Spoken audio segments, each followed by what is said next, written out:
ਵਾਹਿਗੁਰੂ ਇੱਕ ਓਂਕਾਰ ਸਤਿਨਾਮ ਕਰਤਾ ਪੁਰਖ ਨਿਰਭਉ ਨਿਰਵੈਰ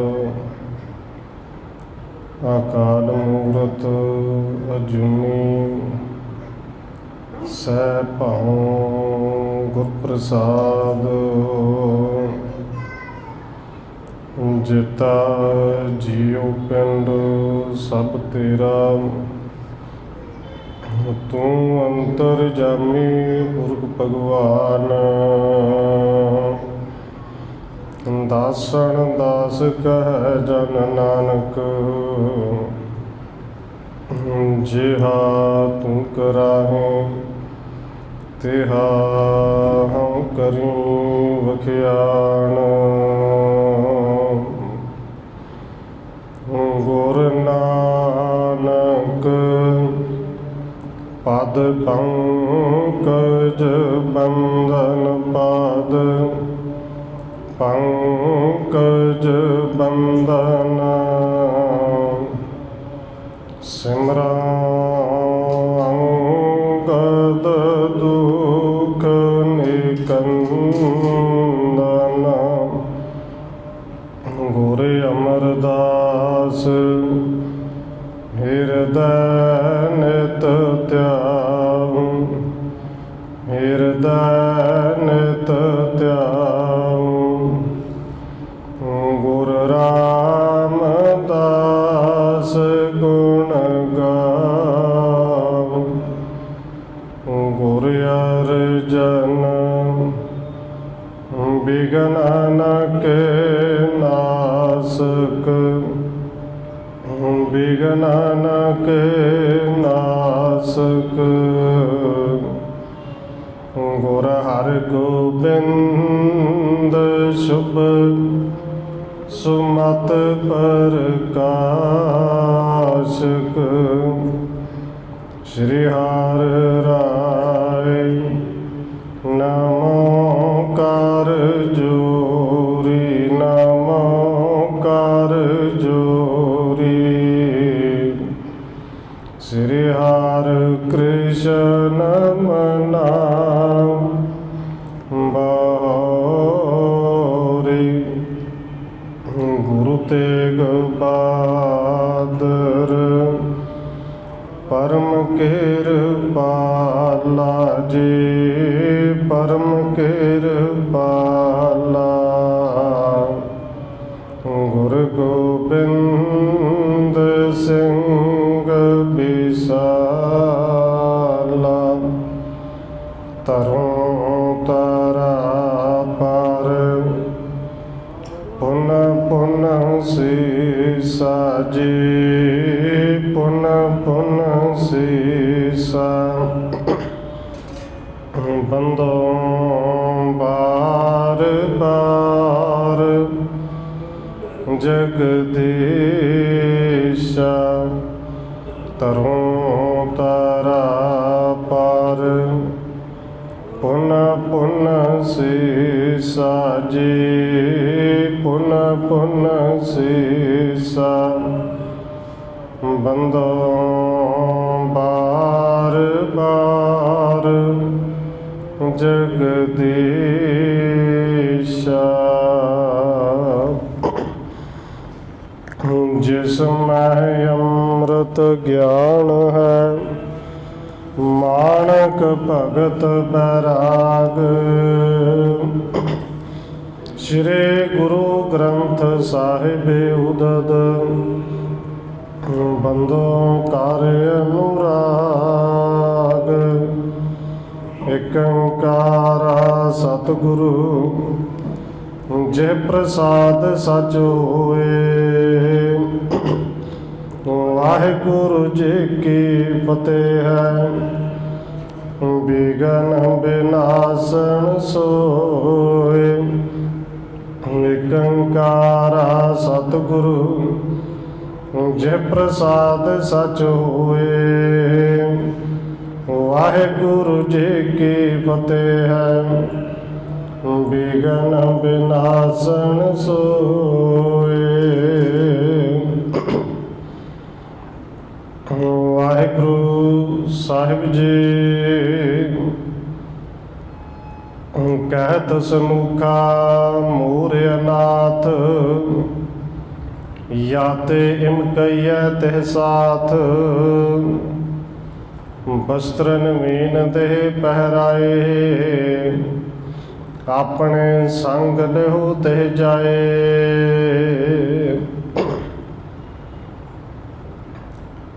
परम सन्मानयोग सतगुरु चवर छत्र तखत दे मालिक हाजरा हजूर, जहरा जहूर शब्द गुरु, जुगों जुग अटल सतगुरु।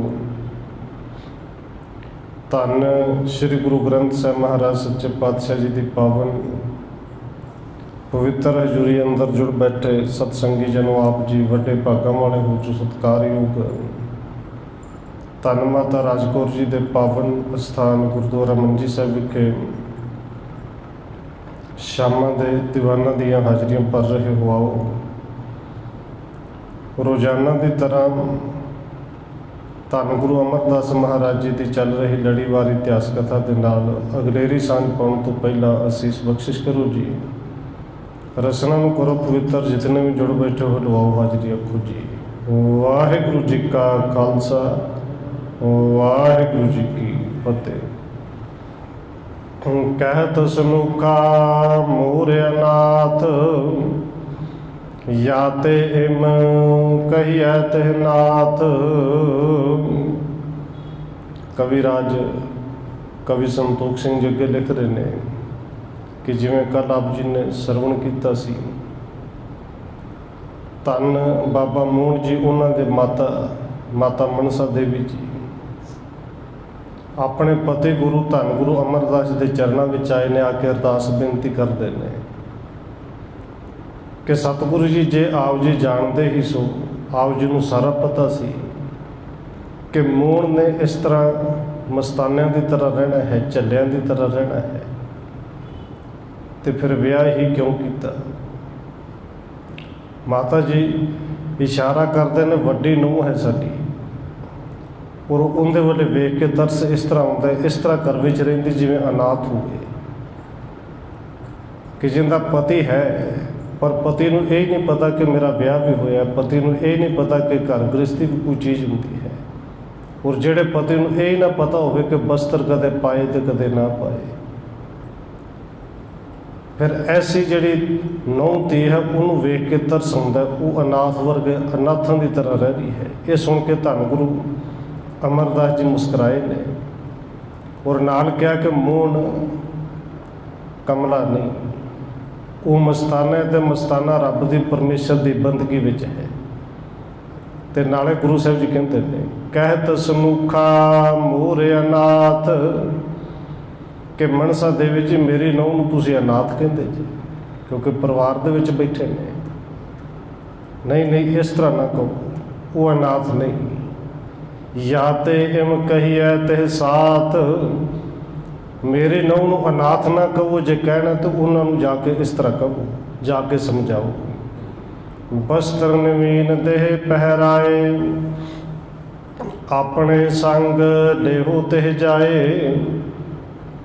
नौ धी नूं जाके नवे कपड़े पवाओ, मनसा देवी जी नूं अपने नाल लैके मूण जी दे कोल जाओ। मूण के चरणन पर पावो, बन कै देन सो बिनते गावो।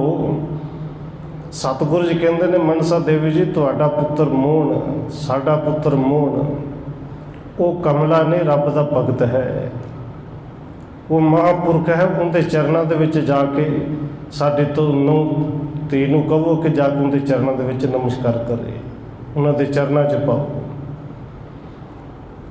सुन सतगुर के बाक सुहाए, पहरे दृष्ट मोहन की तिस पार। प्राप्त होए पुत्र को तब बार। हुण गुरु साहिब जी ने ये नाल ही समझाया कि जाके बेनती करो तो उन्होंने भी समझाओ, जिथे नूं नूं समझाउणा अपने पुत्र नूं भी समझाओ कि तेरा ब्याह होया, तेरा कोई घर है, गृहस्थी है, तेरी कोई जिम्मेवारी है। और कहते ने गुरु साहब जी ने बचन किए भी कुछ समय वाली जी बिरती है वो घर परिवार दे विच असीं तब्दीली कर देंगे, उन्होंने किरपा होगी। पर तुसीं जाओ मोहन जी दे भी किरपा वाली दृष्टि जदों इस नूंह ते पवेगी, इन्हां नूं भी पुत्र मिलेगा, इन्हां दे घर भी औलाद होएगी। बस उन्हां दी नज़र पैनी चाहिए। वो बड़े बड़े महापुरख ने, गुरु साहब ने बचन कहे, सुन सतगुर के बात सुहाए, आए सनूखा को समझाए। और सतगुरु दे बचन जिहड़े ने माता जी नूं बड़े सोहणे चंगे लगे। माता जी ने आके अपनी नूंह नूं पूरी तरह फिर उसी तरह समझाया। गमनी आप संग कोलीन, मोहन दया दृष्ट तब कीन। कहते माता जी आप नूंह नूं लैके अपने पुत्र मोहन दे कोल गए ने, जाके अपने पति के चरणों में इस नूंह ने नमस्कार की। जिथे बाबा मोहन जी की किरपा की दृष्टि अपनी घरवाली से पई, उत्थे माता जी ने भी समझाया। कर बंदर निज पत को आई, गर्भ धरियो तिस ते पिछवाई। बस अपने पति को नमस्कार की और कुछ बिरती जी सी वो घर परिवार में मोहन जी की बदली। समा पिया, गर्भ धारण किया। केतक दिन मैं सुत अभिराम, जन्म्यो तब मोहन के धाम। समा बीतता गया, समा पा के कहते बाबा मोहन जी के घर भी एक बालक ने जन्म लिया।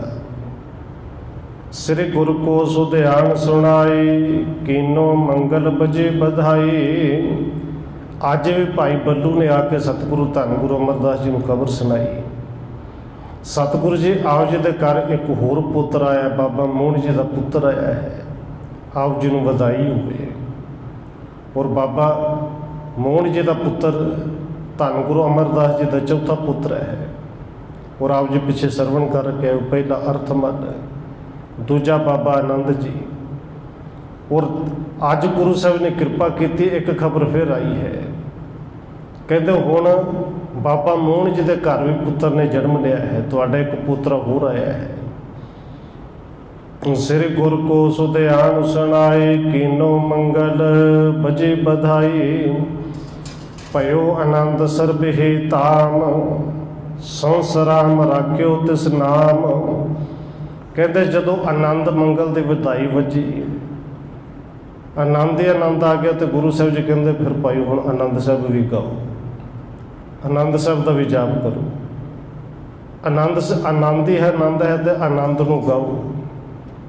और उस पुत्रे का नाम धन गुरु अमरदास सच्चे पातशाह जी ने आप रखा। कहते भाई ये साडा संसराम है, सतगुरु ने शेष दिते, साडा संसराम है। गुरु साहब जी ने आप नाम रखा है। प्रथम जन्म मह काल विसाल, तप आदिक कीने जन जाल। और नाल गुरु साहब ने बचन किए भाई संसराम ये भी अपने पिछले जन्म के विच वड्डी काल कमाई की, ये भी बड़ा वड्डा महापुरख है। और गुरु साहब जी का तो पोतरा होना ही बड़ा वड्डा मान है। अपने आप दे विच बड़ा वड्डा महापुरख है जिहड़ा गुरु घर दे विच जन्म लवे। और बाबा संसराम जी देखो धन गुरु अमरदास जी का पुत्र है, तो धन गुरु रामदास जी की लगते हैं जी। धन गुरु रामदास जी के भी रिश्तेदार ने ना। धन गुरु रामदास जी को फुफड़ जी कहता होएगा। और जेड़ा गुरु घर दे विच रिश्तेदारियां भी होण, पर वैसे भावें आप इतिहास पढ़ के भी आए जाने भी रिश्तेदारियों के विच हो के भी जे हुक्म नूं ना कमाए तो फिर खाली रह जाते हैं। पर संसराम ने केवल हुक्म नूं कमाया नहीं, अपने दादा गुरु धन गुरु अमरदास सच्चे पातशाह जी की गोद नूं माणिया।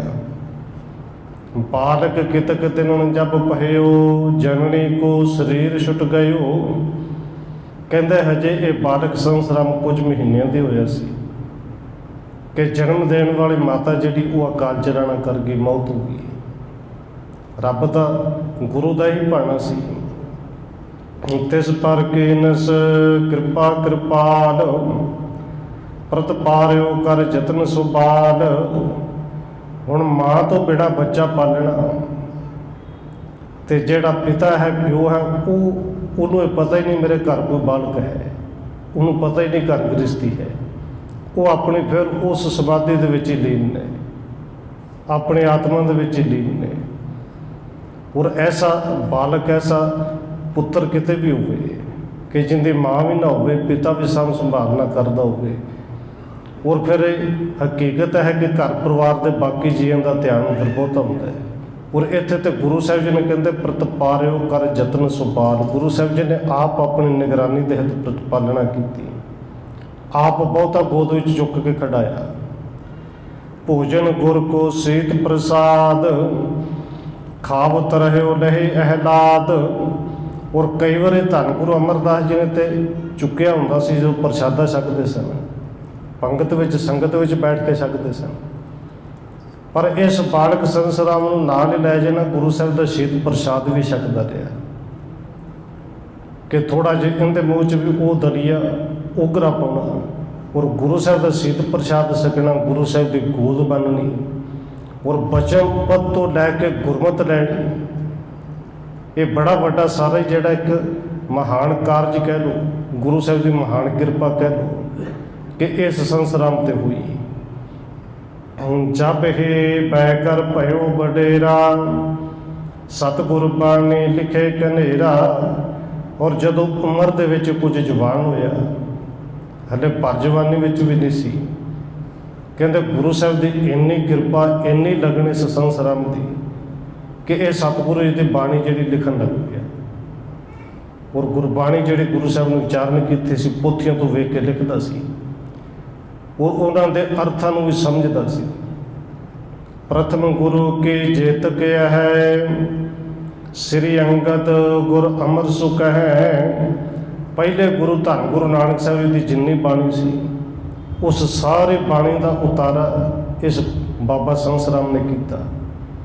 ਧੰਨ ਗੁਰੂ ਅੰਗਦ ਦੇਵ ਸੱਚੇ ਪਾਤਸ਼ਾਹ ਜੀ ਨੇ ਜਿੰਨੇ ਸ਼ਲੋਕ ਉਚਾਰੇ, ਉਹ ਸਾਰੇ ਸ਼ਲੋਕ ਇਹਨੇ ਆਪਣੇ ਹੱਥੀਂ ਲਿਖੇ। ਔਰ ਗੁਰੂ ਅਮਰਦਾਸ ਜੀ ਨੇ ਵੀ ਜਿੰਨੀ ਬਾਣੀ ਉਚਾਰੀ, ਜਿਹੜੀ ਹੋਰ ਉਚਾਰਦੇ ਨੇ, ਇਹ ਬਾਬਾ ਸੰਸਰਾਮ ਜੀ ਲਿਖਦੇ ਨੇ। ਪ੍ਰਥਮ ਸਭ ਬਾਣੀ ਕੋ ਲਿਖੇ ਬਣਾਏ, ਸਮਝੇ ਅਰਥ ਮਹਾ ਸੁਖ ਪਾਏ। ਇਹ ਬਾਣੀ ਰੋਜ਼ ਥੋੜ੍ਹੀ ਥੋੜ੍ਹੀ ਲਿਖਦਾ ਹੈ, ਪਹਿਲੋਂ ਲਿਖਦਾ ਹੈ, ਫਿਰ ਉਹਦੇ ਚੰਗੀ ਤਰ੍ਹਾਂ ਅਰਥ ਸਮਝਦਾ ਹੈ ਕਿ ਜੇ ਇਹ ਸਿਆਰੀ ਲੱਗੀ ਹੈ, ਸਿਆਰੀ ਕਿਉਂ ਲੱਗੀ, ਇਹਦਾ ਮਤਲਬ ਕੀ ਹੈ। ਜੇ ਔਂਕੜ ਲੱਗਿਆ ਹੈ ਕਿ ਸਿਆਰੀ ਬੋਲੀ ਨਹੀਂ ਜਾਂਦੀ, ਔਂਕੜ ਬੋਲਿਆ ਨਹੀਂ ਜਾਂਦਾ, ਤੇ ਉਹਦਾ ਅਰਥ ਕੀ ਹੈ। ਔਰ ਗੁਰੂ ਸਾਹਿਬ ਦੀ ਕਿਰਪਾ ਨਾਲ ਬੜਾ ਵਿਦਵਾਨ ਹੋਇਆ, ਸਾਰੇ ਅਰਥਾਂ ਨੂੰ ਚੰਗੀ ਤਰ੍ਹਾਂ ਸਮਝਦਾ, ਔਰ ਬੜਾ ਸੁੱਖ ਲੈਂਦਾ, ਬੜਾ ਆਨੰਦ ਲੈਂਦਾ ਹੈ।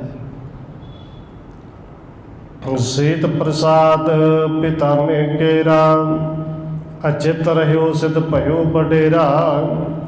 ਔਰ ਕਵੀ ਸੰਤੋਖ ਸਿੰਘ ਜੀ ਲਿਖਦੇ ਨੇ, ਇੱਕ ਤੇ ਧੰਨ ਗੁਰੂ ਅਮਰਦਾਸ ਜੀ ਦੀ ਕਿਰਪਾ, ਔਰ ਦੂਜਾ ਦਾਦੇ ਗੁਰੂ ਦਾ ਜਿਹੜਾ ਸ਼ੀਤ ਪ੍ਰਸ਼ਾਦ ਛਕਦਾ ਰਿਹਾ, ਉਹਦੇ ਕਰਕੇ ਬੜਾ ਵੱਡਾ ਇਹ ਸਿੱਧ ਮਹਾਂਪੁਰਖ ਬਣਿਆ, ਬੜਾ ਵੱਡਾ ਵਿਦਵਾਨ ਬਣਿਆ। ਇਮ ਸ੍ਰੀ ਅਮਰਦਾਸ ਕੇ ਪੁੱਤੇ, ਜਨਮ ਲੈਣ ਗੁਣ ਗਨ ਕੇ ਪੁੱਤੇ। ਕਹਿੰਦੇ ਇਸ ਤਰ੍ਹਾਂ ਸਤਿਗੁਰੂ ਧੰਨ ਗੁਰੂ ਅਮਰਦਾਸ ਸੱਚੇ ਪਾਤਸ਼ਾਹ ਜੀ ਦੇ 4 ਪੁੱਤਰ ਹੋਏ, ਜਿਹੜੇ ਚਾਰੇ ਗੁਣਾਂ ਦੇ ਵਿੱਚ ਬੜੇ ਭਰਪੂਰ ਸਨ। ਜਨਮ ਤੇ ਉਹਨਾਂ ਦੇ ਵਿੱਚ ਗੁਣ ਸਨ। ਸੁਣੇ ਪਠੇ ਚਿਤ ਦੇਨਤ ਏਹ, ਬਿਨ ਸੰਤਤ ਕੇ ਸੰਤਤ ਏਹ। ਔਰ ਇੱਥੇ ਕਵੀ ਸੰਤੋਖ ਸਿੰਘ ਜੀ ਲਿਖਦੇ ਨੇ ਕਿ ਦੇਖੋ, ਜਿਨ੍ਹਾਂ ਦੇ ਘਰ ਸੰਤਾਨ ਨਹੀਂ ਹੁੰਦੀ, ਧੀ ਪੁੱਤਰ ਨਹੀਂ ਹੁੰਦਾ, ਧੰਨ ਗੁਰੂ ਅਮਰਦਾਸ ਸੱਚੇ ਪਾਤਸ਼ਾਹ ਜੀ ਦੇ 4 ਪੁੱਤਰਾਂ ਦੀ ਜਿਹੜਾ ਕਥਾ ਸੁਣੇਗਾ, ਜਿਹੜਾ ਕਥਾ ਕਿਤੇ ਪ੍ਰੇਮ ਦੇ ਨਾਲ ਸੁਣੇਗਾ, ਬਿਨ ਸੰਤਤ ਕੇ ਦੇਹ, ਜਿਨ੍ਹਾਂ ਦੇ ਘਰ ਸਰੀਰ ਦੇ, ਜਿਨ੍ਹਾਂ ਦੇ ਘਰਾਂ ਦੇ ਵਿੱਚ ਧੀ ਜਾਂ ਪੁੱਤਰ ਨਹੀਂ, ਕਹਿੰਦੇ ਉਹਨਾਂ ਦੇ ਘਰ ਤੇ ਪੁੱਤਰ ਪੈਦਾ ਹੋਣਗੇ। ਤੇ ਇਕੱਲਾ ਇੰਨਾ ਹੀ ਨਹੀਂ, ਅਪਰ ਕਾਮਨਾ ਪੂਰੀ ਕਰੈ, ਸ੍ਰੀ ਗੁਰ ਅਮਰ ਕਥਾ ਜੋਰ ਰਹਿ। ਹੋਰ ਵੀ ਜਿਸ ਤਰ੍ਹਾਂ ਦੇ ਵੀ ਕਾਮਨਾ ਮਨ ਵਿੱਚ ਰੱਖ ਕੇ ਇਸ ਕਥਾ ਨੂੰ ਕੋਈ ਸੁਣੇਗਾ, ਪ੍ਰੇਮ ਨਾਲ ਸੁਣਾਏਗਾ, ਸ਼ਰਧਾ ਭਾਵਨਾ ਨਾਲ, ਸੁਣਨ ਸੁਣਾਉਣ ਵਾਲਿਆਂ ਦੀਆਂ ਹੋਰ ਵੀ ਬਹੁਤ ਸਾਰੀਆਂ ਜਿਹੜੀਆਂ ਕਾਮਨਾਵਾਂ ਨੇ ਧੰਨ ਗੁਰੂ ਅਮਰਦਾਸ ਜੀ ਦੀ ਕਥਾ ਸੁਣ ਕੇ ਪੂਰੀਆਂ ਹੁੰਦੀਆਂ ਨੇ। ਮੁਕਤ ਭੁਗਤ ਕੇ ਇਹ ਬੜ ਦਾਤਾ, ਫਲ ਲਹੈ ਜਿਨੇ ਮਹਾਤਮ ਜਾਤਾ।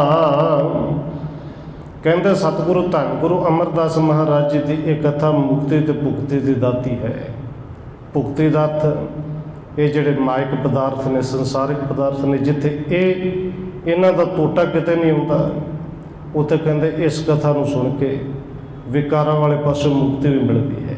ਇਹ ਕਥਾ ਦਾ ਐਡਾ ਮਹੱਤਵ ਹੈ। ਇੱਥੇ ਕਵੀ ਰਾਜ ਨੇ ਇਹ ਅਧਿਆਇ ਖਤਮ ਕੀਤਾ ਹੈ। ਅਗਲਾ ਅਧਿਆਇ ਨੰਬਰ 60 ਸ਼ੁਰੂ ਕਰਦੇ ਲਿਖਦੇ ਨੇ,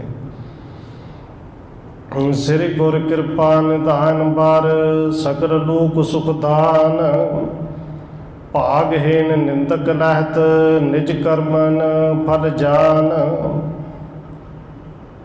ਕਵੀ ਸੰਤੋਖ ਸਿੰਘ ਜੀ ਅਗਲਾ ਅਧਿਆਇ ਸ਼ੁਰੂ ਕਰਦੇ ਧੰਨ ਗੁਰੂ ਅਮਰਦਾਸ ਮਹਾਰਾਜ ਜੀ ਦੀ ਸਿਫਤ ਵਿੱਚ ਲਿਖਦੇ ਨੇ ਕਿ ਮੇਰੇ ਗੁਰੂ ਕਿਰਪਾ ਨਿਧਾਨ ਨੇ, ਉਹ ਗੁਣਾਂ ਦੇ ਖਜ਼ਾਨੇ ਨੇ, ਸਾਰੇ ਲੋਕਾਂ ਵਾਸਤੇ ਸੁਖਦਾਈ ਨੇ।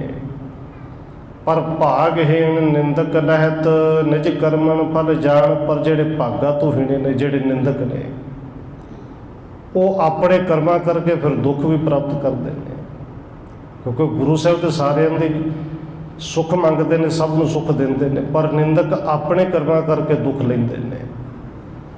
ਜੈਸੇ ਭਾਣ ਉਦੇ ਭਏ ਸਭ ਜਗ, ਤਿਮਰ ਨਸਾਏ। ਇੱਥੇ ਉਦਾਹਰਨ ਦਿੱਤੀ ਕਵੀ ਸੰਤੋਖ ਸਿੰਘ ਨੇ ਕਿ ਦੇਖੋ ਜਿਵੇਂ ਸੂਰਜ ਚੜ੍ਹਦਾ ਹੈ ਤੇ ਸੂਰਜ ਚੜ੍ਹਨ ਨਾਲ ਸਾਰਾ ਹਨੇਰਾ ਦੂਰ ਹੁੰਦਾ ਹੈ।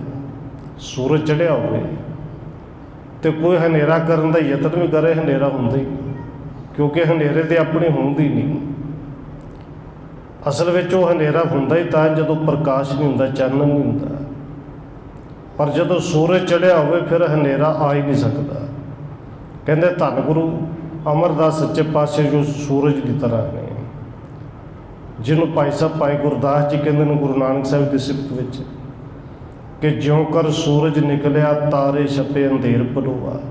ਉਦਾਹਰਣ ਦਿੱਤੇ ਨਾ, ਸੂਰਜ ਚੜ੍ਹਿਆ ਤੇ ਤਾਰੇ ਭਾਵੇਂ ਕਿਤੇ ਗਏ ਨਹੀਂ ਪਰ ਛਿਪ ਕੇ ਨਜ਼ਰ ਨਹੀਂ ਹੁੰਦੇ।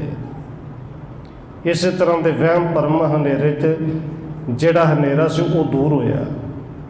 ਪਰ ਕਹਿੰਦੇ ਦੁਰਭਾਗੇ ਪੇਚਕ ਤੋਂ ਅੰਧ ਪਏ ਦੁੱਖ ਪਾਏ। ਇੰਨਾ ਪ੍ਰਕਾਸ਼ ਹੁੰਦਿਆਂ ਹੋਇਆ ਕੁਝ ਦੁਰਭਾਗੇ ਵੀ ਹੁੰਦੇ ਨੇ। ਹੁਣ ਸੂਰਜ ਚੜ੍ਹਿਆ ਹੋਵੇ ਤੇ ਜੇ ਉੱਲੂ ਨੂੰ ਸਾਹਮਣੇ ਲਿਆ ਕੇ ਧੁੱਪ 'ਚ ਬਿਠਾ ਦਿਓ ਤਾਂ ਉਹਨੂੰ ਤਾਂ ਲੱਗਦਾ ਮਰ ਗਿਆ।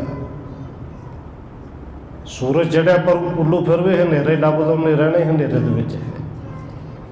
ਇਸ ਤਰ੍ਹਾਂ ਦੇ ਕੁਝ ਲੋਕ ਵੀ ਨੇ ਉੱਲੂ ਵਰਗੇ ਕਿ ਜਿਨ੍ਹਾਂ ਨੇ ਕੇਵਲ ਤੇ ਕੇਵਲ ਨਿੰਦਿਆ ਹੀ ਕਰਨੀ, ਕੇਵਲ ਤੇ ਕੇਵਲ ਬਸ ਗਲਤੀਆਂ ਹੀ ਲੱਭਣੀਆਂ ਨੇ। ਕੁਝ ਲੋਕ ਇਵੇਂ ਦੇ ਵੀ ਨੇ। ਚੌਪਏ ਸਭ ਜਗ ਸਤਿਗੁਰ ਕੇ ਗੁਣ ਗਾਵੈ, ਦਰਸ ਪਰਸ ਮਨ ਬਾਂਛਤ ਪਾਵੈ। ਕਵੀ ਸੰਤੋਖ ਸਿੰਘ ਜੀ ਲਿਖਣ ਕਿ ਸਾਰਾ ਜਗਤ ਧੰਨ ਗੁਰੂ ਅਮਰਦਾਸ ਜੀ ਦੇ ਦਰਸ਼ਨ ਕਰਦਾ, ਉਹਨਾਂ ਦੇ ਗੁਣਾਂ ਨੂੰ ਗਾਉਂਦਾ ਹੈ। ਮੂੰਹ ਮੰਗੀਆਂ ਮਰਾਂਦਾ ਗੁਰੂ ਸਾਹਿਬ ਦੇ ਚਰਨਾਂ 'ਚੋਂ ਪ੍ਰਾਪਤ ਕਰਦੇ ਨੇ। ਤਪਾਹੁ ਤੋ ਇੱਕ ਗੋਇੰਦਵਾਡ, ਸੁਣ ਜਸ ਜਰੈ ਹੂਤ ਬੇਹਾਲ। ਹੁਣ ਗੋਬਿੰਦਵਾਲ ਸਾਹਿਬ ਧੰਨ ਗੁਰੂ ਅਮਰਦਾਸ ਜੀ ਨੇ ਵਸਾਇਆ, ਆਪ ਘਰ ਬਣਾ ਕੇ ਦਿੱਤੇ। ਇਸੇ ਗੋਬਿੰਦਵਾਲ ਸਾਹਿਬ ਦੇ ਵਿੱਚ ਇੱਕ ਤਪਾ ਵੀ ਹੈ। ਔਰ ਜਦੋਂ ਜਦੋਂ ਗੁਰੂ ਸਾਹਿਬ ਜੀ ਦੀ ਇੰਨੀ ਮਹਿਮਾ, ਇੰਨੀ ਉਪਮਾ ਸੁਣਦਾ, ਉਹਦੇ ਅੰਦਰ ਸਾੜਾ ਬੜਾ ਹੁੰਦਾ, ਸੜਦਾ ਹੈ। ਮਰਵਾਹਣ ਕੋ ਪ੍ਰੋਦਾ ਜਾਨੋ, ਉਸ ਜੋਗੀ ਕੋ ਮਿੱਤਰ ਪਛਾਨੋ। ਕਹਿੰਦੇ ਇਹ ਗੋਬਿੰਦਵਾਲ ਦੇ ਉਹ ਜਿਹੜਾ ਮਾਲਕ ਹੈ ਗੋਇੰਦਾ, ਗੋਤ ਹੈ ਗੋਇੰਦਾ, ਉਹ ਗੋਇੰਦੇ ਕੀ ਗੋਤ ਜਿਹੜੀ ਮਰਵਾਹ ਹੈ। ਕਹਿੰਦਾ ਇਹ ਵੀ ਗੋਤ ਦਾ ਮਰਵਾਹ ਹੈ। ਮਾਲਕ ਗੋਇੰਦਾ ਹੈ, ਉਹਦੀ ਗੋਤ ਮਰਵਾਹ। ਇਹ ਤਪਾ ਵੀ ਮਰਵਾਹ ਹੈ। ਗੋਤ ਕਰਕੇ ਕਿਤੇ ਨਾ ਕਿਤੇ ਗੋਇੰਦੇ ਦੇ ਪੁੱਤਰ ਨਾਲ ਵੀ ਨੇੜ ਹੈ। ਪਰ ਕਹਿੰਦੇ ਉਸ ਜੋਗੀ ਕੋ ਮਿੱਤਰ ਪਛਾਨੋ, ਉਸ ਜੋਗੀ ਦੇ ਨੂੰ ਮਿੱਤਰ ਸਮਝੋ। ਕਿਹੜਾ ਜੋਗੀ ਕਿ ਜਿੰਦੀ ਕਥਾ ਪਿੱਛੇ ਸੁਣ ਕੇ ਆਏ, ਗੁਰੂ ਸਾਹਿਬ ਜੀ ਨੂੰ ਖਡੂਰ ਸਾਹਿਬ ਤੋਂ ਬਾਹਰ ਕਢਾ ਦਿੱਤਾ ਸੀ। ਫਿਰ ਧੰਨ ਗੁਰੂ ਅਮਰਦਾਸ ਜੀ ਨੇ ਉਹਦਾ ਸੌਦਾ ਵੀ ਲਵਾਇਆ ਸੀ ਕਿ ਜ਼ਿਮੀਂਦਾਰਾਂ ਨੇ ਖਿੱਚ ਕੇ ਭਜਾ ਕੇ ਖੇਤਾਂ 'ਚ ਹੀ ਮਾਰ ਮੁਕਾਇਆ ਸੀ। ਇਹ ਉਸ ਜੋਗੀ ਦਾ ਮਿੱਤਰ ਹੈ, ਇਹ ਜਿਹੜਾ ਤਪਾ ਹੈ। ਜਾ ਕੋ ਸ੍ਰੀ ਗੁਰ ਅਮਰ ਪ੍ਰਕਾਸ਼, ਮਦ ਖਡੂਰ ਦੰਦ ਦਇਓ ਰਾਸ। ਕਹਿੰਦੇ ਉਸ ਜੋਗੀ ਦਾ ਮਿੱਤਰ ਹੈ ਕਿ ਜਾ ਕੋ ਸ੍ਰੀ ਗੁਰ ਅਮਰ ਪ੍ਰਕਾਸ਼, ਕਿ ਜਿਨ੍ਹਾਂ ਨੂੰ ਧੰਨ ਗੁਰੂ ਅਮਰਦਾਸ ਜੀ ਨੇ ਗੁਰੂ ਬਣਨ ਤੋਂ ਪਹਿਲਾਂ ਖਡੂਰ ਸਾਹਿਬ ਦੇ ਵਿੱਚ ਸਜ਼ਾ ਦਵਾਈ ਸੀ। ਤਾਂ ਕਿ ਕਥਾ ਪ੍ਰਸਿੱਧ ਸੁਪਾਛੈ, ਵਰਣਨ ਭਏ ਪ੍ਰਕਾਸ਼ ਸੁਆਛੈ। ਤੇ ਕਵੀ ਸੰਤੋਖ ਸਿੰਘ ਜੀ ਕਹਿੰਦੇ ਨੇ ਉਸ ਤਪੇ ਦੀ ਕਥਾ ਬੜੀ ਪ੍ਰਸਿੱਧ ਹੋ ਗਈ ਸੀ ਕਿ ਗੁਰੂ ਸਾਹਿਬ ਜੀ ਨੂੰ ਖਡੂਰ ਸਾਹਿਬ ਤੋਂ ਕਢਾਇਆ ਤੇ ਆਪ ਹੀ ਮਰ ਮੁੱਕ ਗਿਆ। ਉਹ ਪਿੱਛੋਂ ਤੋਂ ਲੈ ਕੇ ਹੁਣ ਤੱਕ ਬੜੀ ਪ੍ਰਕਾਸ਼, ਬੜੀ ਪ੍ਰਗਟ ਸੀ, ਸਾਰੇ ਉਸ ਕਥਾ ਨੂੰ ਜਾਣਦੇ ਸਨ।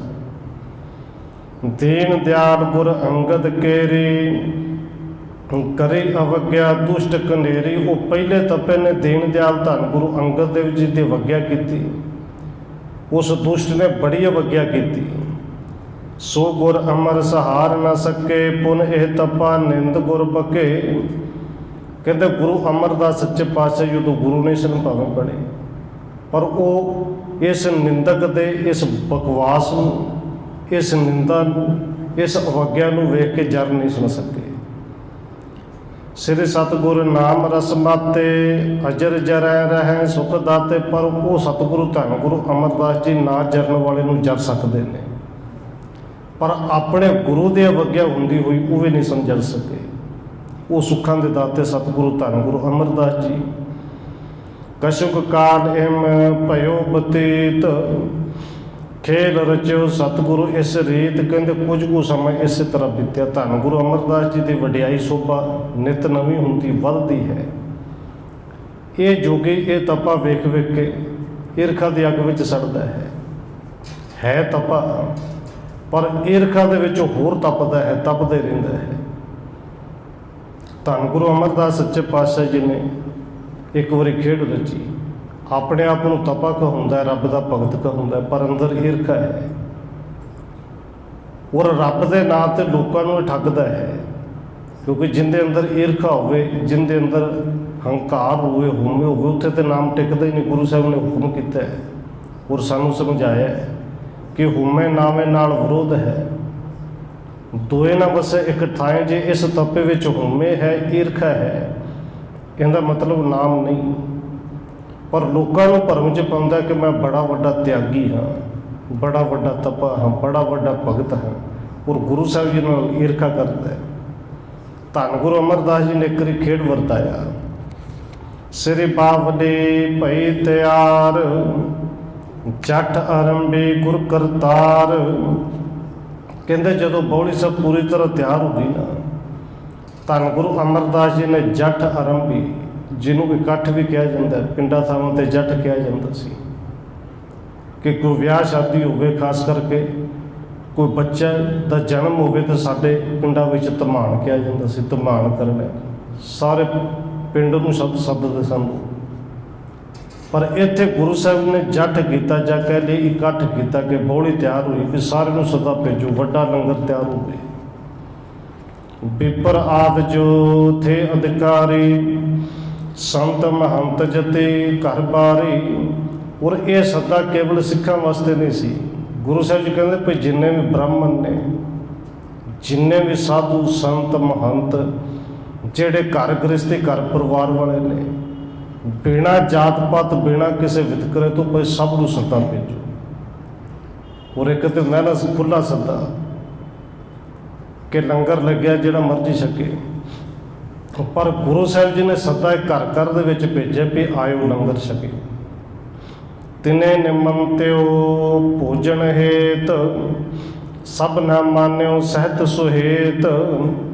ਹੁਣ ਸਾਰਿਆਂ ਨੂੰ ਭੋਜਨ ਦੇ ਵਾਸਤੇ ਵਿਸ਼ੇਸ਼ ਤੌਰ 'ਤੇ ਸੱਦਾ ਪੱਤਰ ਭੇਜਿਆ ਗਿਆ, ਔਰ ਸਭ ਨੇ ਸੱਦਾ ਪੱਤਰ ਸਿਰ ਝੁਕਾ ਕੇ ਪ੍ਰਵਾਨ ਕੀਤਾ ਕਿ ਗੁਰੂ ਘਰ 'ਤੇ ਸਿਉਣਾ ਹੀ ਹੈ।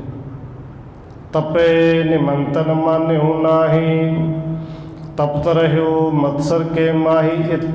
ਇਹ ਜਿਹੜਾ ਸੱਦਾ ਤਪੇ ਕੋਲ ਵੀ ਭੇਜਿਆ ਗਿਆ ਕਿ ਸਤਿਗੁਰੂ ਜੀ ਨੇ ਤੁਹਾਨੂੰ ਆਮੰਤਰਿਤ ਕੀਤਾ, ਬੁਲਾਇਆ, ਭਾਈ ਲੰਗਰ 'ਤੇ ਆਇਓ, ਭੋਜਨ ਛਕਿਓ। ਪਰ ਇਹ ਤਪਾ ਈਰਖਾ ਦੀ ਅੱਗ ਵਿੱਚ ਤਪਦਾ ਸੀ। ਇਹਨੇ ਇਸ ਆਮੰਤਰਣ ਨੂੰ ਮੰਨਿਆ ਨਹੀਂ, ਸੱਦੇ ਪੱਤਰ ਨੂੰ ਸਵੀਕਾਰ ਨਹੀਂ ਕੀਤਾ ਕਿ ਚਲੋ ਜਾਓ, ਅਸੀਂ ਤਿਆਗੀ ਹਾਂ, ਸਾਨੂੰ ਨਹੀਂ ਲੋੜ ਕਿਸੇ ਦੇ ਘਰ ਜਾ ਕੇ ਪ੍ਰਸ਼ਾਦਾ ਛਕਣ ਦੀ। ਦੇਖੋ, ਜਿਹਨੂੰ ਆਪਾਂ ਇਹ ਕਹਿ ਲਈਏ ਕਿ ਆਪਾਂ ਕੋਈ ਨਵੀਂ ਕੋਠੀ, ਕੋਈ ਘਰ ਤਿਆਰ ਕੀਤਾ, ਤੇ ਆਮ ਤੌਰ 'ਤੇ ਹੁੰਦਾ ਪਹਿਲਾਂ ਗੁਰੂ ਸਾਹਿਬ ਦੇ ਚਰਨ ਪਾਉਣੇ ਨੇ, ਆਂਢੇ ਗੁਆਂਢੀ ਰਿਸ਼ਤੇਦਾਰ ਉਹਨਾਂ ਨੂੰ ਬੁਲਾਇਆ ਜਾਂਦਾ ਕਿ ਆਓ ਭਾਈ, ਔਰ ਸਾਨੂੰ ਪਤਾ ਹੋਵੇ ਕਿ ਕੋਈ ਸਾਡੀ ਨਿੰਦਿਆ ਕਰਦਾ, ਔਰ ਬੜੀ ਸਾਹਮਣੇ ਵੀ ਕਰਦਾ, ਅੱਗੇ ਪਿੱਛੇ ਵੀ ਕਰਦਾ ਹੈ, ਪਹਿਲੀ ਗੱਲ ਤਾਂ ਅਸੀਂ ਸੱਦਾ ਭੇਜਦੇ ਨਹੀਂ। ਜੇ ਭੇਜੀਏ ਅਗਲਾ ਹੁੰਦਾ ਹੀ ਨਹੀਂ, ਪਤਾ ਹੈ, ਸ਼ਰਮਿੰਦਾ ਹੁੰਦਾ ਹੀ ਨਹੀਂ ਹੁੰਦਾ। ਇਸ ਨਿੰਦਕ ਦੇ ਕੋਲ ਸੱਦਾ ਭੇਜਿਆ, ਆਪਣੀ ਕਰਤੂਤ ਦਾ ਵੀ ਪਤਾ ਹੈ, ਔਰ ਅੱਗੋਂ ਲੋਕਾਂ ਨੂੰ ਵਿਖਾਉਣਾ ਵੀ ਚਾਹੁੰਦਾ ਕਿ ਅਸੀਂ ਤਾਂ ਮਹਾਂਪੁਰਸ਼ਾਂ, ਅਸੀਂ ਤੇ ਤਿਆਗੀ ਹਾਂ, ਸਾਨੂੰ ਕੋਈ ਲਾਲਚ ਥੋੜ੍ਹੀ ਹੈ, ਚਲੇ ਜਾਓ, ਅਸੀਂ ਨਹੀਂ ਜਾਣਾ ਲੰਗਰ ਛਕਣ। ਦੋਏ ਤ੍ਰੈ ਪਾਰ ਸੋ ਮਾਨੁਖ ਫਿਰੇ, ਦੁਸ਼ਟ ਨਾ ਮਾਨੇ ਮਾਇਆ ਘਿਰੇ। ਸੱਦਾ ਭੇਜਿਆ, ਆ ਕੇ ਸਿੱਖਾਂ ਨੇ ਦੱਸਿਆ ਕਿ ਸਤਿਗੁਰੂ ਜੀ ਬਾਕੀ ਸਾਰਿਆਂ ਨੇ ਸੀਸ ਝੁਕਾ ਕੇ ਆਪ ਜੀ ਦੇ ਹੁਕਮ ਨੂੰ ਮੰਨਿਆ, ਪਰ ਇਹ ਤਪਾ ਨਹੀਂ ਆਉਣ ਦੀ ਮੰਨਦਾ। ਗੁਰੂ ਸਾਹਿਬ ਨੇ ਫਿਰ ਭੇਜਿਆ, ਕਹਿੰਦੇ 2-3 ਵਾਰ ਗੁਰੂ ਕੇ ਸਿੱਖ ਨੇ ਜਾ ਕੇ ਸੱਦਾ ਦਿੱਤਾ, ਪਰ ਇਹ ਨਹੀਂ ਮੰਨਿਆ। ਸਿਰ ਸਤਿਗੁਰ ਧਰਮ ਕੇ ਪਾਲਕ, ਦੰਭ ਮੋਹ ਮਤ ਮਤਸਰ ਘਾਲਕ।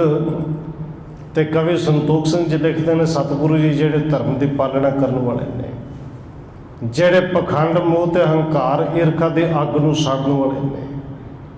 ਹੁਣ ਸਤਿਗੁਰੂ ਜੀ ਇਸ ਦੰਭ ਦਾ, ਪਖੰਡ ਦਾ ਤੇ ਈਰਖਾ ਦੇ ਅੱਗ ਦਾ ਸਾਰਿਆਂ ਦੇ ਵਿੱਚ ਪ੍ਰਗਟਾਵਾ ਕਰਨਾ ਚਾਹੁੰਦੇ ਨੇ ਵੀ ਧਰਮੀ ਨਹੀਂ, ਧਰਮ ਦੇ ਨਾਂ ਤੇ ਪਖੰਡ ਕਰਦਾ ਹੈ। ਤਾਕੇ ਦੰਭ ਖੰਡਣੇ ਕਾਰਨ, ਸਿਰ ਮੁਖ ਤੇ ਇਮ ਕਿਉ ਉਚਾਰਨ। ਕਹਿੰਦੇ ਇਸ ਤਪੇ ਦਾ ਪਖੰਡ ਦੂਰ ਕਰਨ ਲਈ ਗੁਰੂ ਸਾਹਿਬ ਨੇ ਫਿਰ ਇਸ ਤਰ੍ਹਾਂ ਬਚਨ ਕੀਤੇ, ਜੇ ਕੋ ਗੁਰ ਘਰ ਭੋਜਨ ਖੈ ਹੈ, 1 ਰੁਪਈਆ ਦਸ਼ਣ ਪੈ ਹੈ। ਸਤਿਗੁਰੂ ਕਹਿੰਦੇ ਨੇ ਤਪੇ ਦੇ ਘਰ ਕੋਲ ਜਾ ਕੇ ਉੱਚੀ ਜਿਹੀ ਆਵਾਜ਼ ਦਿਓ ਭਾਈ, ਕਿ ਗੁਰੂ ਸਾਹਿਬ ਜੀ ਨੇ ਇਹ ਹੁਕਮ ਕੀਤਾ, ਫਰਮਾਨ ਕੀਤਾ, ਜੇ ਗੁਰੂ ਘਰ ਵਿੱਚ ਆ ਕੇ ਹੁਣ ਕੋਈ ਭੋਜਨ ਛਕੇਗਾ ਨਾ, ਨਾਲੇ ਤੇ ਭੋਜਨ ਛਕਾਵਾਂਗੇ, ਨਾਲੇ 1 ਰੁਪਈਆ ਦਾਨ ਵਜੋਂ ਦਿੱਤਾ ਜਾਏਗਾ। ਔਰ ਉਹਨਾਂ ਦਿਨਾਂ ਦੇ ਵਿੱਚ 1 ਰੁਪਈਆ ਬੜੀ ਵੱਡੀ ਕੀਮਤ ਸੀ। ਤੋ ਪੇ ਤਪਾ ਸੋ ਆਇਓ ਨਾਹੀ, ਪੁਨ ਗੁਰ ਬਚਨ ਕੀਓ ਸਭ ਮਾਹੀ। ਔਰ ਸਿੱਖ ਤਪੇ ਦੇ ਘਰ ਤੱਕ ਵੀ ਗਿਆ ਕਿ ਤਪਾ ਜੀ ਹੁਣ ਤੇ ਆ ਜਾਓ, 1 ਰੁਪਈਆ ਨਾਲ ਦੱਖਣਾ ਵੀ ਦਿੱਤੀ ਜਾਣੀ ਹੈ। ਪਰ ਇਹ ਤਪਾ ਫਿਰ ਕਹਿੰਦਾ ਕਿ ਸਾਨੂੰ ਤੁਸੀਂ ਭੁੱਖੇ ਨੰਗੇ ਸਮਝਿਆ, ਅਸੀਂ ਤਿਆਗੀ ਹੁੰਦੇ, ਸਾਨੂੰ ਰੁਪਈਏ ਦੀ ਲੋੜ ਹੀ ਨਹੀਂ, ਚਲੇ ਜਾਓ। ਜਦੋਂ ਨਹੀਂ ਮੰਨਿਆ ਗੁਰੂ ਸਾਹਿਬ ਨੇ ਫਿਰ ਕਿਰਪਾ ਕੀਤੀ, ਕਹਿੰਦੇ ਚਲੋ 1 ਰੁਪਈਆ ਨੂੰ ਥੋੜ੍ਹਾ ਲੱਗਦਾ ਹੋਵੇਗਾ। ਭੋਜਨ ਜੀਵਨ ਕੋ ਜੋ ਆਵੇ, 2 ਰੁਪਈਏ ਦਸ਼ਣਾ ਪਾਵੇਂ। ਕਿ ਹੁਣ ਤੋਂ ਬਾਅਦ ਜਿਹੜਾ ਕੋਈ ਲੰਗਰ ਛਕਣ ਆਵੇਗਾ ਨਾ, ਉਹਨੂੰ 2 ਰੁਪਈਏ ਦਿੱਤੇ ਜਾਣਗੇ। ਭੋਜਨ ਤੇ ਛਕਾਇਆ ਜਾਏਗਾ, 2 ਰੁਪਈਏ ਦੱਖਣਾ ਵੀ ਨਾਲ ਦਿੱਤੀ ਜਾਏਗੀ। ਜਾਂ ਪਰ ਪੇ ਜਬ ਤਪਾ ਨ ਆਇਓ, ਤਬ ਸਿਰ ਸਤਿਗੁਰ ਇਹ ਭਾਂਤ ਅਲਾਇਓ। 2 ਰੁਪਈਏ ਸੁਣ ਕੇ ਵੀ ਨਹੀਂ ਆਇਆ ਕਿ ਅਸੀਂ ਜਾਣਾ ਹੀ ਨਹੀਂ, ਅਸੀਂ ਤੇ ਪ੍ਰਣ ਕੀਤਾ, ਸਾਡਾ ਤੇ ਧਰਮ, ਅਸੀਂ ਇਸ ਘਰ ਵਿੱਚ ਜਾਣਾ ਹੀ ਨਹੀਂ। ਗੁਰੂ ਸਾਹਿਬ ਨੇ ਫਿਰ ਬਚਨ ਕੀਤੇ, 5 ਮੁੰਦਰ ਕਾ ਪਾਵੈ ਸੋਈ, ਭੋਜਨ ਕਹਿ ਤੇ ਆਵੈ ਜੋਈ। ਕਹਿੰਦੇ ਹੁਣ 2 ਰੁਪਈਏ ਵਾਲੇ ਵੀ ਕਹਾਣੀ ਲੰਘੀ, ਹੁਣ ਜੇ ਕੋਈ ਆਵੇਗਾ 5 ਰੁਪਈਏ ਦਿੱਤੇ ਜਾਣਗੇ। ਭੋਜਨ ਛਕਾਵਾਂਗੇ, ਜਿਵੇਂ ਦਾ ਛਕਣਾ ਉਵੇਂ ਦਾ ਛਕਾਵਾਂਗੇ, ਨਾਲੇ 5 ਰੁਪਈਏ ਦਿਆਂਗੇ। ਤਪਾ ਨਾ ਆਇਓ ਪਰ ਲਚਾਇਓ, ਪੁਣ ਗੁਰਦਸ ਕਾ ਲੋਭ ਦਿਖਾਇਓ। ਹੁਣ ਜਦੋਂ 5 ਰੁਪਏ ਦੀ ਆਵਾਜ਼ ਕੰਨਾਂ ਵਿੱਚ ਪਈ, ਤਪਾ ਆਇਆ ਤੇ ਨਹੀਂ, ਪਰ ਅੰਦਰ ਵਾਲਾ ਲਾਲਚ ਜਾਗ ਗਿਆ ਕਿ ਮੈਂ ਤੇ ਐਵੇਂ ਆਕੜ ਰੱਖ ਬੈਠਾ, 5 ਰੁਪਏ ਤੇ ਬੜੀ ਵੱਡੀ ਕੀਮਤ ਸੀ, ਤੇ ਜੋ ਹੁਣ ਜਾਵਾਂ ਤੇ ਜਾਵਾਂ ਕੀ ਮੂੰਹ ਲੈ ਕੇ। ਅੰਦਰੋਂ ਲਾਲਚ ਆ ਗਿਆ ਪਰ ਗਿਆ ਨਹੀਂ। ਜਦੋਂ ਫਿਰ ਵੀ ਨਿਆਇ ਗੁਰੂ ਸਾਹਿਬ ਜੀ ਕਹਿੰਦੇ, ਪੁੰਨ ਗੁਰਦਸ ਕਾ ਲੋਭ ਦਿਖਾਇਓ। ਸਤਿਗੁਰੂ ਜੀ ਨੇ 10 ਰੁਪਏ ਦੀ ਆਵਾਜ਼ ਦੇ ਦਿੱਤੀ ਕਿ ਜੇ ਕੋਈ ਹੁਣ ਵੀ ਆਏਗਾ ਤੇ ਹੁਣ ਤੋਂ ਬਾਅਦ 10 ਰੁਪਏ ਦਿੱਤੇ ਜਾਣਗੇ। ਓੜਕ ਜਪ ਗੁਰ ਮੋਹਰ ਸੋ ਕਹੀ, ਤਪੇ ਤਪੇ ਕੇ ਬੁੱਧ ਸੋ ਬਹੀ। कहते 10 रुपये सुन के अंदर घबराहट होने लग गई, अंदर खौरू पैन लग गए कि हुण किवें जावां, जाना तो है 10 रुपये तो लियाने ने।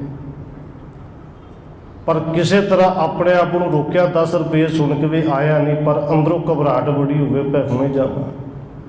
उधरों गुरु साहब जी ने मोहर का ऐलान कर दिता भी कोई हुण आवेगा ना रुपया 2 रुपये 5 10 नहीं, हुण सोने की मोहर दी जाएगी। और एक मोहर कई तोले की सी। कहते तपे तपे तपे कि बुद्ध सोपाई तपे ते मत्ती मारी गई कि हुण किवें जावां, हुण मोहर तो नहीं छड्डणी, मोहर तो लैके आउणी है। व्याकुल भयो बहुत ललचायो, सुत भेजण को ब्योंत बनायो। बड़ा व्याकुल हो गया जी, रुकिया ना जावे, हुण इन्हें ब्योंत बनाई, आप तो नहीं जाता, पर अपने पुत्र नूं घरदे घट्टो घट एक मोहर देवेगी। द्वारे द्वार प्रवेश न पायो, पकड़ भीत पार भूत चढ़ायो। पर पुत्र नूं भी सीधे दरवाजे थली नहीं भेजिया कि हुण लोकां दे विच भंडी होएगी, लोग की कहणगे कि हुण मोहर सुन के लालच आ गया, पुत्र नूं भेज दिता। कहते इन्हें की कीता, पिछले पासों कंध तो उत्ते चढ़ाया, उत्ते थले जोर दे नाल जदों उत्ते चढ़ाया बच्चा सी। सो गिर परियो भीत ते तरे, टूटे टांग रुदन बहु करे। कहते इधरों ते धक्का मार के अपने उत्ते चढ़ाया, बच्चे तो संभलिया नहीं गया, हथ नहीं पिया, वो अगे जाके डिग पिया, डिगद्या नाल लत्त टुट गई। हुण बच्चा से रोना तो सी सुभाविक सी, उच्ची उच्ची कुरलाया, तो जदों उच्ची उच्ची डांड पाई लोगों का सामने, वो जिहड़ा पाज से उगड़ गया। नीच ऊच मैं उगरियो पाज, लोभ तपे को दीनी लाज। कि वड्डे कि छोटे सारे दे विच इस लोभी का पर्दा जिहड़ा सी वो पाज जिहड़ा सी खुल गया कि इन्ना लोभी। उस लोभ ने उस तपे नूं शर्मसार किया, उन्होंने तो शर्मसार किया ही, तो छोटे ਜਿਹੇ पत्ते की जिहड़ी लत्त तुड़ा के बैठ गया है। सतगुर सुन मुस्कावत पहे, दुष्टन के इमही कर गए। ये सुन के जो गुरु साहब को पता लग्या कि सतगुरु जी इन्ना लालची है, आप तो नहीं आए, बच्चे को कंधों धक्का मार के उनकी लत्त तो तोड़ दी है, बच्चा कुरला रहा। गुरु साहब जी मुस्कुराते ने तो कहते दुष्टां नाल पई एवें हुंदी है। तिस अवसर गुर अंतर जामी, श्री गुरु रामदास प्रभ स्वामी। कहते उस मौके सतगुरु अंतरजामी धन गुरु रामदास जी वो कोल खड़े सन।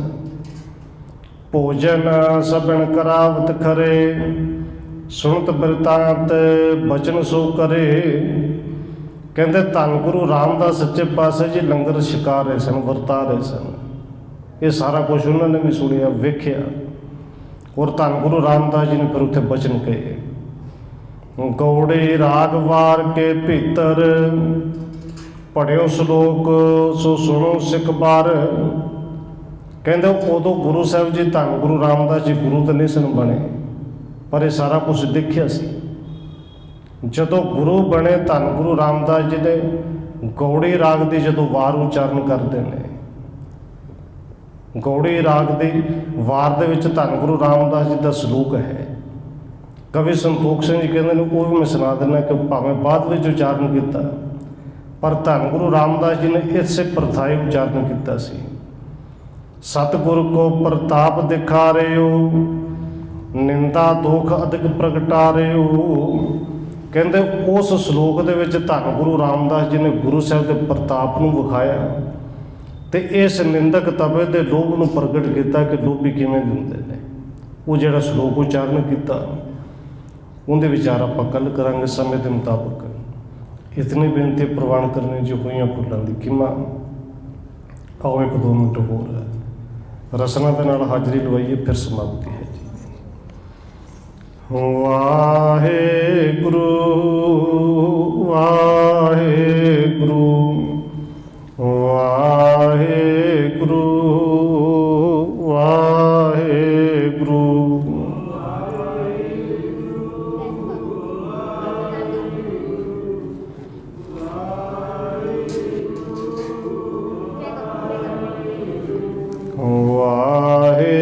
ਵਾਹਿਗੁਰੂ ਵਾਹਿਗੁਰੂ ਵਾਹਿਗੁਰੂ।